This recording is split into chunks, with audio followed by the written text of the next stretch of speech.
ओम शांति। आज बाबा के 22 जुलाई के महावाक्य हैं। बाबा ने कहा, मीठे बच्चे, आप मुए मर गई दुनिया, बाप का बनना अर्थात देह अभिमान टूटना, एक बाप के सिवाय और कुछ भी याद न आए। प्रश्न है, अंत का समय समीप देखते हुए कौन सा स्लोगन सदा याद रखना है? उत्तर है, किनकी दबी रहेगी धूल में, किनकी राजा खाए। ये स्लोगन सदा याद रखो, क्योंकि अभी दुख के पहाड़ गिरने हैं, सबका मौत होना है। तुम बच्चे तो अभी बाप पर पूरा बलि चढ़ते हो, तुम्हारा सब कुछ सफल हो रहा है। तुम एक जन्म बलि चढ़ते, बाप 21 जन्मों के लिए बलिहार जाता है। 21 जन्म तुम्हें लौकिक माँ बाप की वर्षी की दरकार नहीं। बाप से फिर जैसा द्वापर से फिर जैसा कर्म वैसा फल मिलता है। गीत है, मैं एक नन्हा सा बच्चा हूँ। ओम शांति। यह तो मनुष्य मात्र जानते हैं कि ऊंचते ऊंच भगवान है। भगवान को हमेशा परम पिता परमात्मा कहते हैं और उनका ऊंचा नाम भी है, ऊंचा ठाव भी है। सबसे ऊंच मूल वतन में रहते हैं। अब जबकि गॉडफादर कहते हैं तो जरूर बच्चे ही ठहरे। ऐसे तो नहीं कह सकते हम फादर हैं। सर्वव्यापी कहने से तो सब फादर हो जाते हैं। उनको तो हमेशा परे ते परे परम धाम में रहने वाला परम पिता परमात्मा कहा जाता है। ऊंचते ऊंच भगवत, इसीलिए सब भक्त उनको याद करते हैं, कहते भी हैं। भगवान को ही भक्तों को भक्ति का फल देने यहाँ आना पड़ेगा। वह बाप है स्वर्ग का रचयिता, क्रिएटर। जरूर नई दुनिया ही रचेंगे। तो वह आएगा कहाँ? क्या पतित दुनिया में? वे पावन दुनिया में। देखो, ये बात अच्छी रीति धारण करने की है। तुम कोई छोटे नहीं हो। शरीर के ऑर्गन्स तो बड़े हैं ना। तुम जानते हो, सभी बाप को याद करते हैं, समझते हैं यहाँ दुख है। हमको ऐसी जगह ले चलो जहाँ शांति और सुख हो। ड्रामा अनुसार बाप को आना ही है, बनी बनाई बन रही, इसमें कोई फर्क नहीं हो सकता। वर्ल्ड की हिस्ट्री ज्योग्राफी चक्र लगाती रहती है। 4 युग फिरते रहते हैं। कलयुग के बाद होता है संगम युग। कलयुग और सतयुग के बीच का यह है कल्याणकारी धर्माऊ युग। यह है पुरुषोत्तम युग, अर्थात उत्तम ते उत्तम मर्यादा पुरुषोत्तम बनने का युग। इस युग जैसा उत्तम युग कोई होता नहीं। सतयुग त्रेता का संगम युग कोई ऊंच नहीं है। उसमें तो 2 कला सुख की कम होती है। इस संगम युग की ही महिमा है। तुम जानते हो, बाप तो है ऊंचते ऊंच, ऐसे नहीं कि सर्वव्यापी है। बच्चे कितनी भूल करते हैं, परंतु भूल भी ड्रामा अनुसार होनी ही है। मैं फिर आकर अभूल बनाता हूँ। बाप कहते हैं, मुझे तुम ऊंचे ते ऊंच भगवत कहते हो। मैं फिर तुम बच्चों को अपने से भी ऊंच बनाता हूँ। तब तो भक्त याद करते हैं, लेकिन सर्वव्यापी कहने से मिट्टी में मिला दिया है तो खुद भी ऐसे कंगाल दुखी हो गए हैं। भारत सुखधाम था, अब दुखधाम है। अब बाप कहते हैं, मैं तुमको अपने से भी ऊंच बनाता हूँ। मैं तो परम धाम ब्रह्मांड में रहता हूँ, तुम भी वहां रहते हो, फिर यहाँ आते हो पाठ बजाने। जानते हो, ब्राह्मण है ऊंचते ऊंच चोटी, तो ऊंचे ते ऊंच शिव बाबा की क्या निशानी रखेंगे। वह तो एक स्टार है, जैसे आत्मा वैसे परमात्मा चमकता है बिरकुटी के बीच में अजब सितारा।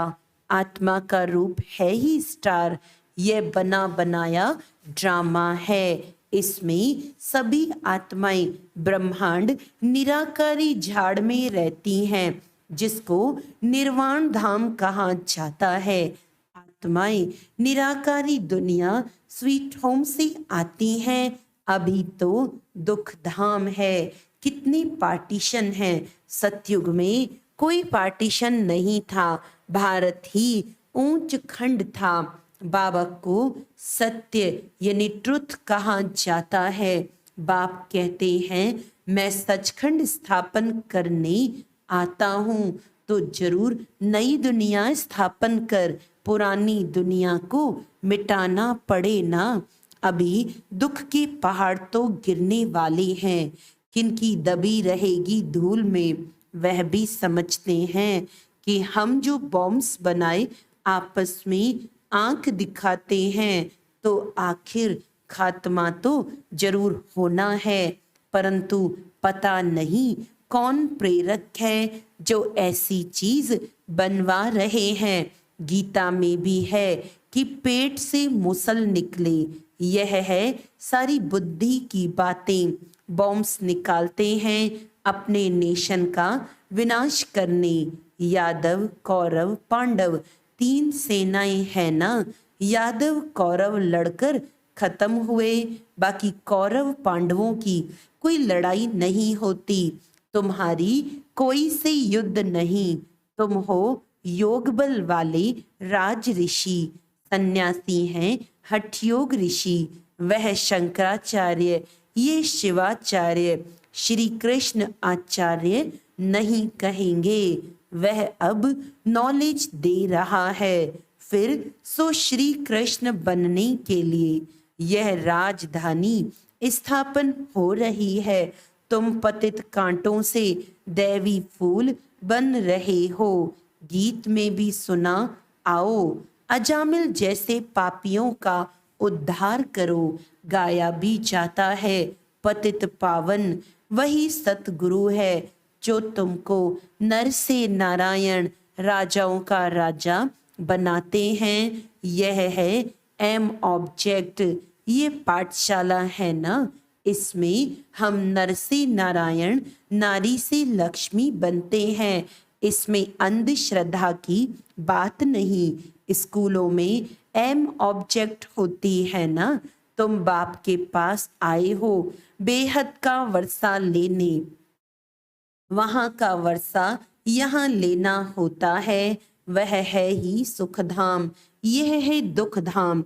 गीत में सुना, मैं छोटा सा बच्चा हूँ, तुम बच्चे हो ना। कोई 25 वर्ष का, कोई 20 वर्ष का। बाबा कहते हैं एक दिन का बच्चा भी वर्षा ले सकता है। बेहद का बाप फिर भारत को हीरे जैसा बनाने आया है। सतयुग में कितने हीरे जवाहरों के महल थे, बात मत पूछो। फिर जब भक्ति मार्ग शुरू होता है तो पतित राजाएं बैठ सोमनाथ जैसा मंदिर बनाते हैं। राजाओं के पास मंदिर होते हैं। आजकल तो बहुत ही मंदिर बनाते रहते हैं। सबसे मुख्य मंदिर किसने बनाया होगा? जो पूज्य से पुजारी बनते हैं, जरूर उन्होंने ही बनाया होगा। आप ही पूज्य, आप ही पुजारी। ये महिमा परमपिता परमात्मा की नहीं है, उनकी महिमा तो सबसे न्यारी है। हर एक मनुष्य की महिमा अलग होती है। ऊंचे ते ऊंच महिमा है बाप की, जिससे तुम 21 जन्मों का वर्षा पाते हो। फिर द्वापर से लेकर तुम लौकिक बाप का बच्चा बन जैसे जैसे कर्म करते हो ऐसा जन्म लेते हो। धन दान करने से एक जन्म अल्पकाल सुख का वर्षा मिल जाता है। राजाएं भी तो रोगी बनते हैं ना। स्वर्ग में तुम रोगी नहीं बनते हो, तुम्हारी एवरेज 150 वर्ष आयु रहती है। कितनी हेल्दी रहते हो, बीमारी दुख आदि का नाम नहीं। शिव बाबा बच्चों के लिए सौगात ले आते हैं। इसको हथेली पर बहिश्त कहा जाता है। पुरुषार्थ करना चाहिए, चाहे सूर्यवंशी बनो, चाहे चंद्रवंशी बनो, चाहे साहूकार प्रजा। एम ऑब्जेक्ट तो है श्री कृष्ण जैसा बनना, बाकी श्री कृष्ण वाच्य तो कभी हुआ नहीं है। यह है भगवानुवाच्य समझाया जाता है। यह है रुद्र ज्ञान यज्ञ। राजस्व अर्थात स्वराज्य प्राप्त करने के लिए शास्त्रों में तो बड़ी कहानी लिख दी है। बाप पर बलि चढ़ने से बाप फिर 21 जन्म बलि चढ़ते हैं। बाप तुम बच्चों को ऊंचे ते ऊंच बनाते हैं।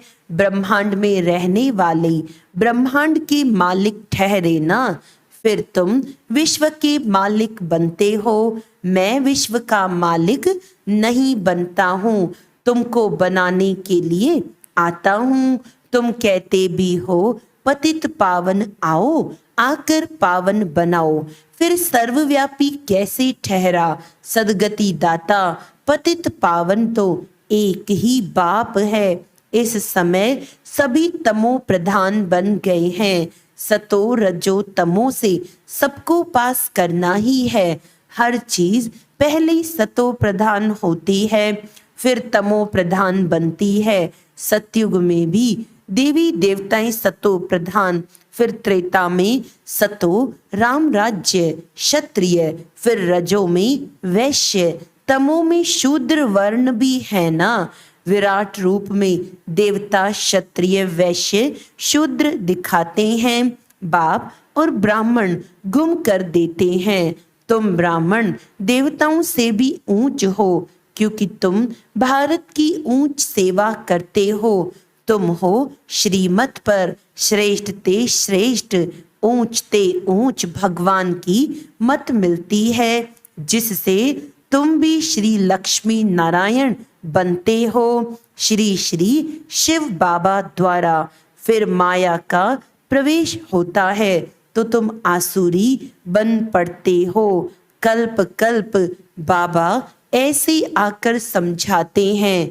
बाबा ने ज्ञान का कलश तुम माताओं पर रखा है। मनुष्य से देवता बनाने सन्यासी तो माताओं को नरक का द्वार समझते हैं, निंदा करते हैं, फिर आकर उन्हीं माताओं से भीख मांगते हैं तो फिर कर्जा चढ़ जाता है। इसीलिए पुनर्जन्म फिर भी गृहस्थियों पास ले, फिर सन्यास करते हैं। पुनर्जन्म नहीं लेते तो फिर इतने ढेर सन्यासी कहाँ से आते।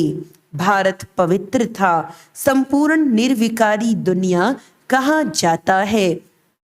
बरोबर देवताओं के आगे महिमा गाते हैं। आप सर्वगुण संपन्न, फिर अपने को कहते हैं मैं निर्गुण हारे में कोई गुण नाही, सर्वगुण संपन्न। ये शिव बाबा की महिमा नहीं है, ये देवताओं की महिमा है। परंतु पूरा ज्ञान न होने के कारण राम सीता के आगे भी ये महिमा कर देते। शिव जयंती मनाते हैं परंतु समझते कुछ भी नहीं है। तो बाप कहते हैं तुम्हारा अब ज्ञान का तीसरा नेत्र खुलता है। देवताओं को तीसरा नेत्र होता नहीं। चित्रों में देवताओं को दिखाते हैं परंतु वास्तव में है तुम्हारा। परंतु तीसरा नेत्र खुला फिर बंद भी हो जाता है। आश्चर्यवत सुनंती पशंती, औरों को सुनावंती, फिर भी भागंती हो जाते हैं। बहुत अच्छे अच्छे बच्चे माया से हारते हैं। बाप युद्ध कराते हैं 5 विकारों पर जीत पहनाने लिए। बाकी और युद्ध तो है नहीं। तुम अभी हो ब्रह्मावंशी, फिर देवता बनेंगे। अभी शूद्र से ब्राह्मण वर्ण में आए हो, इस समय सृष्टि का चक्र पूरा बुद्धि में है, नाटक पूरा होता है। बाप ले चलने लिए आए हैं, माया ने सबको पतित बनाया है। अब बाप कहते हैं योग अग्नि से तुम विकर्मा जीत बनो, इसमें मेहनत है और कुछ करना नहीं है। बाप को याद करना है, बाबा हम आपके थे, आपने हमको फिर सतयुग में भेजा, पुनर्जन्म सतयुग में लेते रहे, फिर त्रेता में आए तो पुनर्जन्म त्रेता में लिए। इसको भी बाप कहते हैं तुम अपने जन्मों को नहीं जानते हो, हम बताते हैं। मनुष्य 84 जन्म कैसे लेते हैं, 84 लाख की तो बात ही नहीं हो सकती। कल्प की आयु ही 5000 वर्ष है। इन शास्त्रों ने तुम्हें घोर नींद में सुला दिया था, अब बाप ने तुमको जगाया है। तुम जाग कर बाप से वर्षा ले रहे हो। तुम छोटे बच्चे हो, कोई 3 मास का, कोई 4 मास का।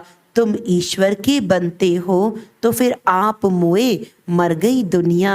बाप का बनते हो तो देह अभिमान टूट जाता है। बाप कहते हैं शरीर में रहते हुए, गृहस्थ व्यवहार में रहते हुए कमल फूल समान रहना है। सतयुग में तुम पवित्र संबंध में थे, अब अपवित्र गृहस्थ धर्म वाले बने हो। तुम देवी देवता धर्म वाले ही 84 जन्म लेते हो। भक्ति भी तुम शुरू करते हो, पूज्य से पुजारी तुम बनते हो। पहले तुमने अव्यभिचारी भक्ति की, अब भक्ति भी व्यभिचारी बन पड़ी है। फिर तुमको बाप से वर्षा मिलता है। बाप को आना भी संगम युग पर होता है। युगे युगे कहने से करके 4 युग कहो ना, फिर 24 अवतार कच्छ मच्छ अवतार कैसे हो सकेंगे। गॉड इज वन, रचयिता भी एक है तो उनकी रचना भी एक है। अच्छा, मीठे मीठे सिखिलदे बच्चों प्रति माता पिता बाप दादा का याद प्यार और गुड मॉर्निंग। रूहानी बाप की रूहानी बच्चों को नमस्ते। हम रूहानी बच्चों की रूहानी बाप दादा को याद प्यार गुड मॉर्निंग, नमस्ते नमस्ते नमस्ते जी। धारणा के लिए मुख्य सार है, स्वराज्य के लिए बाप पर बलि चढ़ना है। एम ऑब्जेक्ट सदा सामने रखनी है, पुरुषार्थ कर सूर्यवंशी बनना है। बाप से जो ज्ञान का तीसरा नेत्र मिला है वह सदा खुला रहे, माया की प्रवेशता न हो जाए, इसका पूरा ध्यान रखना है। योग अग्नि से विकर्माजीत बनना है। वरदान है सर्व संबंधों से बाप को अपना बनाकर एक रस रहने वाले नष्टो मोहा स्मृति स्वरूप भव। नष्टो मोहा स्मृति स्वरूप बनने के लिए सर्व संबंधों से बाप को अपना बनाओ। किसी भी दैहिक संबंध में बुद्धि का लगाव न हो। अगर कहीं भी लगाव होगा तो बुद्धि भटकेगी। बैठेंगे बाप को याद करने और याद वही आएगा जिसमें मोह होगा। किसका मोह पैसे में होता है, किसका जेवर में, किसका किसी संबंध में। जहां भी होगा वहां बुद्धि जाएगी। अगर बार बार बुद्धि जाती है तो एक रस नहीं रह सकते। स्लोगन है प्रकृति को दासी बना दो तो उदासी दूर भाग जाएगी। अच्छा, आज का व्यक्त इशारा है नम्र चित्त, निर्माण व हाजी का पाठ पढ़ने वाली आत्मा के प्रति कभी मिसअंडरस्टैंडिंग से दूसरों को हार का रूप दिखाई देता है, लेकिन वास्तविक उसकी विजय है। सिर्फ उस समय दूसरों के कहने व वायुमंडल में स्वयं निश्चय बुद्धि से बदल शक्य का रूप न बने। पता नहीं हार है या जीत है, ये शक्य न रख, अपने निश्चय में पक्का रहे। तो जिसको आज दूसरे लोग हार कहते हैं, कल वाह के पुष्प चढ़ाएंगे। अच्छा, ओम शांति।